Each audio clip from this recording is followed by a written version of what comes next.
চলমান Iran Israel উত্তেজনার মধ্যে ইরান থেকে এসেছে চাঞ্চল্যকর এক দাবি।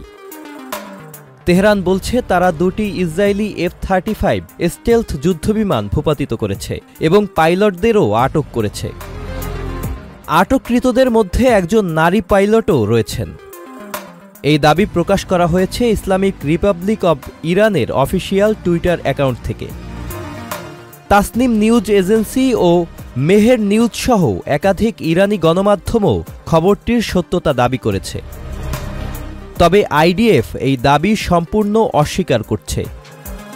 চায়না ডেলির প্রতিবেদন অনুযায়ী ইসরায়েলি সামরিক বাহিনী ইরানের এই দাবিকে সম্পূর্ণ ভিত্তিহীন বলে অভিহিত করেছে।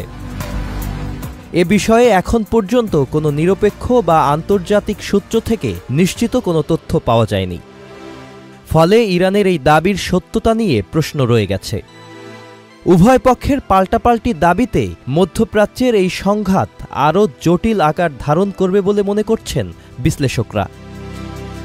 Sajid Abdullah, channel I. Bundle থাকলে প্রতি সেনমানিতে টাকা বাঁচবে। বিকাশ সেনমানি বান্ডেল কিনে জিতুন প্রতি লেনদেনে। শুরু হয়েছে Standard Charter channel i Agro অ্যাওয়ার্ডের 10ম আয়োজনের মনোনয়ন গ্রহণ। এবার নতুন ক্যাটাগরি বছরের সেরা ছাদ কৃষক সহ মোট 13টি ক্যাটাগরিতে পুরস্কার প্রদান করা হবে। মনোনয়ন গ্রহণ চলবে আগামী 15 জুলাই 2025 তারিখ পর্যন্ত। বিস্তারিত জানতে ভিজিট করুন www.agroaward.com এবং ফোন করুন 018737000556 এই নম্বরে।